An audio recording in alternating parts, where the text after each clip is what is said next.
हर हर महादेव। कैसे हैं आप सब? आपने बहुत सारी इंफॉर्मेशन मेरे YouTube चैनल पर ली होगी और आज मैं आपको बताने वाला हूं भोग के बारे में। क्योंकि कोई भी साधना, कोई भी देवता, किसी भी तरह की पूजा पाठ होती है तो उसमें सबसे ज्यादा महत्वपूर्ण चीज अगर कोई होती है तो उसे कहते हैं भोग। बिना भोग के ना तो कोई साधना पूरी होती है, ना ही कोई संकल्प, ना ही कोई हवन पूरा होता है, या फिर किसी भी प्रतिष्ठान के अंदर जो सबसे मूल्यवान चीज अगर कोई मानी गई है तो वो मानी गई है भोग। अब भोग कितने प्रकार का होता है और कौन सा भोग किस तरह से किसी देवता तक पहुंचता है, इसके बारे में मैक्सिमम लोग नहीं जानते हैं। तो आज की इस वीडियो में मैं आपको भोग के प्रकार बताने वाला हूं और कौन सा भोग किसी देवता तक कैसे पहुंचता है इसके बारे में मैं आपसे डिस्क्राइब करने वाला हूं। तो अगर आप लोग मेरे चैनल पर नए हैं तो मेरी वीडियो को लाइक कीजिएगा और अपने दोस्तों के साथ इसे शेयर कीजिएगा। और अगर आपको मुझसे कोई प्रश्न पूछना है तो आप मुझे इंस्टाग्राम पे डीएम कर सकते हैं या फिर कमेंट्स करके भी मुझसे कोई भी प्रश्न आप पूछ सकते हैं। सबसे पहले मैं आपको बता दूं कि भोग किसी खाने को खाना, किसी भोजन को करना, किसी को भोजन कराना ही भोग होता है, ठीक है ना। और जब मैं किसी भोग की बात करता हूं तो उसका सीधा सीधा अर्थ है कि किसी चीज को कंज्यूम करना, वो चाहे कोई गुड्स हो या फिर कोई सर्विस, चाहे कोई आहार हो या फिर कोई अन्य पेय पदार्थ या किसी भी तरह की कोई ऐसी चीज जो भोगी जा सके। सबसे पहला जो भोग होता है जिसे साधारण रूप में हम कहते हैं प्रसाद लगाना। जब भी हम पूजा पाठ करते हैं तो हम देवता को प्रसाद लगाते हैं। ये मिश्री भी होती है, ये ड्राई फ्रूट्स भी होते हैं, ये लड्डू, बेसन के लड्डू, बर्फी, किसी भी तरह की कोई एक ऐसी चीज हो सकती है जो प्रसाद रूप में हम देवता को देते हैं। अब मैक्सिमम देवताओं का क्या होता है सिस्टम कि जो मंदिर बना होता है उस मंदिर के अंदर बहुत सारे उस देवता के दूत काम करते हैं। जो आप प्रसाद रख कर जाते हो वो उस प्रसाद को ग्रहण करते हैं। ग्रहण करने का जो तरीका होता है वो होता है उनकी खुशबू के द्वारा। तो जितने भी हम वहां पर प्रसाद चढ़ाते हैं तो वो एक अच्छी सुगंध जो होते हैं वो वहां के उस देवता के दूत प्राप्त करते हैं। देवता कभी भी भोग ग्रहण नहीं करता, भगवान कभी भोग ग्रहण नहीं करता, भगवान के दूत हमेशा भोग को प्राप्त करते हैं। नंबर 1, ठीक है। अब मैं आपको बताता हूं नंबर 2, दूसरी तरह का जो भोग होता है जिसे कहते हैं पूरा भोजन एक देवता को अर्पित करना। जैसे मैंने कई ऐसी फैमिलीज देखी हैं जिन्होंने अपने घर के अंदर देवताओं को स्थान दे रखा है, या फिर कोई भी ऐसा बड़ा मंदिर अगर आप देखेंगे, या फिर किसी ने अपने घर के अंदर अगर किसी अपनी कुल देवी को स्थान दे रखा है, तो वो लोग अपने घर में 3 समय का जो हमारे भोजन का समय होता है उसी भोजन के समय अनुसार वहां पर भोग लगाते हैं। जैसे सुबह का खाना बना तो सुबह भोग लगा दिया, दोपहर का बना तो दोपहर को भोग लगा दिया, रात का खाना बना तो रात को भोग लगा दिया। अब यहाँ पे क्या होता है कि जो आपके घर में इस तरह, जिनके घरों में भी ऐसा भोग लगता है, इनके घरों के अंदर जो दूत होते हैं ना वो बहुत फरवट से काम करने वाले होते हैं। लेकिन प्रॉब्लम तब आ जाती है जब उनके घर में पूजा पाठ कम हो और कोई नेगेटिव ऊर्जा या फिर देवता मलिन हो जाए। ऐसे में मैक्सिमम लोगों को लगता ये है कि अगर हम अपने देवता को 3 टाइम भोजन देंगे तो हमारे देवता ग्रहण करके उसे बहुत शक्तिवान हो जाएंगे। शक्तिवान तो हो जाएंगे नो डाउट, लेकिन उसके हिसाब से आपका मंत्र जाप, आपकी पूजा शैली भी ऐसी होनी चाहिए जो नियमित रूप से चलती रहे, जिससे कि कोई भी मलिन पितर, मलिन देवी देवता की तरंग उसे ग्रहण ना कर सके। क्योंकि मैक्सिमम केसेस में जब आपके घर का कोई पितर मलिन होगा तो आप किसी को खाना ऑफर कर रहे हैं तो सबसे पहले वो आपकी देवीय तरंग को मलिन कर देगा। उसके बाद जितना आप भोजन वहां पर ऑफर करेंगे उतनी ही समस्या आपकी बढ़ती नजर आएगी। तो इसलिए कभी भी मैं 3 समय भोजन का आपको कभी नहीं कहता कि आप 3 समय का भोजन किसी भी देवता के सामने रखो, क्योंकि ये बड़े मंदिरों में तो ठीक है लेकिन नॉर्मल घरों में ये चीज आपके लिए खतरनाक साबित हो सकती है किसी समय पर। क्योंकि आपके पास दृष्टि नहीं है तो आपको ये पता नहीं रहेगा कि कब हमारे पितर मलिन हो गए, कब कोई नकारात्मक शक्ति हमारे घर में किसी के थ्रू आ गई और आपको ये चीज बहुत बड़ा नुकसान भी दे सकती है, ठीक है। तीसरा जो भोग होता है जिसे कहते हैं अग्यारी पे भोग देना। आग के ऊपर कपूर जलाकर किसी भी तरीके से जो आप भोग देते हैं, ये भोग कैसे ग्रहण करते हैं पहले समझ लीजिए कि एक कंडा होता है जिसे कहते हैं गोबर भी कह सकते हैं, है ना, देसी कंडा भी बोल सकते हैं, ठीक है।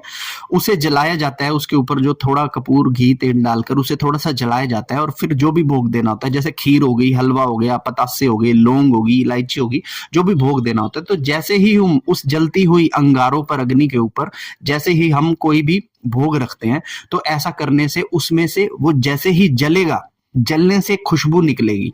तो जो खुशबू धुएं के रूप में अग्नि के ऊपर कोई भी प्रसाद रखने से निकलेगी, तो वो धुआं ही जो है देवता के दूत ग्रहण कर लेंगे। ये बहुत शक्तिशाली तरीका है किसी भी देवता को फीड करने का। मैक्सिमम हरियाणा, राजस्थान, पंजाब, हिमाचल प्रदेश, उत्तराखंड, दिल्ली, यूपी के अंदर बहुत सारे घरों के अंदर देवता को अग्यारी पे भोग दिया जाता है। ये बहुत फास्ट फॉरवर्ड क्विक तरीका है अपने देवता को फीड करने का। तो मैक्सिमम लोगों के घर में एज ए रिचुअल ये चीज फॉलो की जाती है। लेकिन इसमें सेम वही बात मैं बोलूंगा कि अगर आपके घर में कोई नेगेटिविटी है, कोई प्रेत बाधा है, पितृ दोष है, जो कि मलिन पितृ अगर आपके घर में है, तो वो उस भोग को ग्रहण कर लेंगे और उससे नेगेटिविटी की पावर बढ़ जाएगी। तो अगर आपके घर में एज ए रिचुअल अग्यारी पे भोग दिया जाता है देन इट इज ओके, और अगर नहीं दिया जाता है तो आप कभी भी अग्यारी पे भोग देने का प्रयास आप ना कीजिएगा। चौथी तरह का जो भोग होता है जिसे मैं कहता हूं दीपक का भोग लेना। अब दीपक का भोग क्या होता है आप लोगों को नहीं पता होगा। आपने दीपक के प्रकार सुने होंगे, जिसमें जैसे एक मुख वाला दीपक, दो मुख वाला दीपक, तीन मुख वाला, चतुर्मुखी दीपक आपने सुना होगा। तो जो दीपक हम घी डालकर जलाते हैं वो एक शक्ति स्वरूप हो जाता है, और उस शक्ति स्वरूप को देवता ग्रहण करता है। जैसे एक दीपदान विधि आपने सुनी होगी। दीपदान विधि के अंदर हम अपने देवता को जो है एक दीप, जो उसके ऊपर से जल घुमाकर अपने देवता के नाम से दीपक अर्पित करते हैं, और वो दीपक भगवान स्वीकार करते हैं। तो जितने दीपक भगवान स्वीकार करेगा उस देवता को उतनी ही ताकत की प्राप्ति होगी, उतनी ही शक्ति की प्राप्ति होगी। अगर दीपक की शक्ति को बढ़ाना है, वो बढ़ाना है, तो एक मुखी दीपक की बजाय आप दो मुखी, तीन मुखी या चार मुखी दीपक भी आप लोग जला सकते हैं। और अगर आप चाहते हैं कि दीपक की शक्ति को और अधिक बढ़ाया जाए तो आप एक लौंग का जोड़ा अपने दीपक में आप डाल सकते हैं। लौंग का जोड़ा दीपक में डाल देने से आपके दीपक की शक्ति जो है वो और अधिक बढ़ जाएगी। उसके बाद जो भोग होता है जिसे कहते हैं आहुति देते हैं जो हम हवन के अंदर, जिसमें जो हमारा भोग लेने का जो तरीका होता है वो अग्निदेव जो होते हैं, हवन के ऊपर जो अग्निदेव होते हैं, वो अग्निदेव जब हम स्वाहा करते हैं तो अग्निदेव उस भोजन को, जो भी भोग आहुति आपने दी होती है, उसे ले जाकर देवता तक प्रस्तुत करते हैं।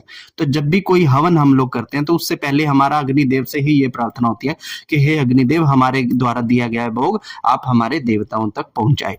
तो वो जो भोग होता है उसमें हमें जैसे ही हम स्वाहा करके कोई भी आहुति हवन कुंड के अंदर देते हैं तो अग्निदेव उसे ले जाते हैं और उस देवता तक पहुंचा देते हैं। तो इसे कहते हैं आहुतियों के द्वारा भोग देना। उसके बाद जो होता है उसके बाद कहते हैं जीव भोग।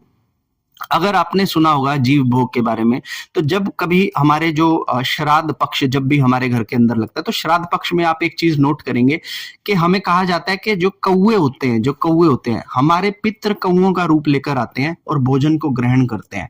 तो जब भी श्राद्ध पक्ष में आप कभी भी भोग अपने पितरों को देते हैं तो आपको कहा जाता होगा कि ये पूड़ी, छोले, हलवा जो भी आपने बनाया है इसके 4 टुकड़े लेकर अपने घर के चारों कोनों के अंदर डाल दो।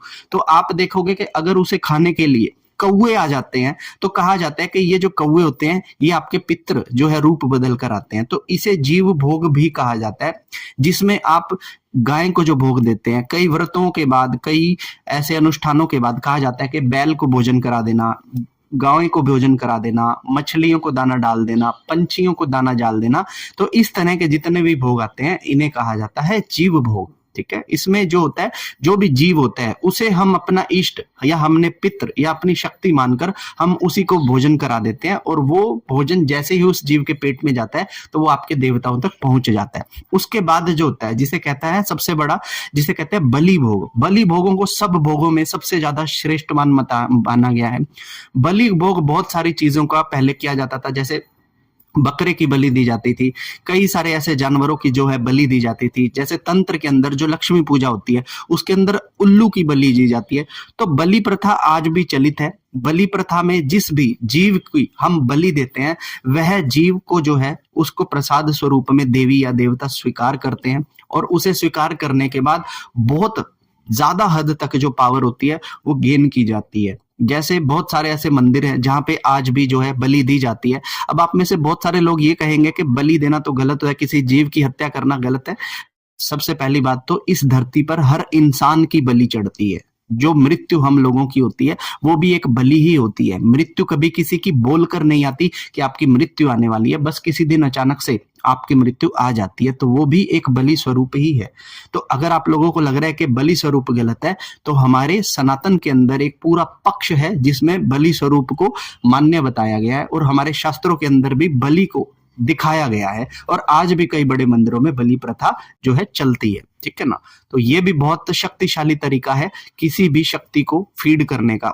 तो ये मैंने आपको एक पूरी श्रृंखला बताई भोग के बारे में कि देवता कितने तरह के भोग किस किस तरीके से ग्रहण करता है, ठीक है ना। तो आपको वीडियो कैसी लगी मुझे कमेंट कर बताइएगा। वीडियो अच्छी लगी तो इसे लाइक कीजिएगा, अपने दोस्तों के साथ इसे शेयर कीजिएगा, और अगर आप मुझसे कोई क्वेश्चन पूछना चाहते हैं तो मुझे कमेंट कर बताइएगा। हर हर महादेव।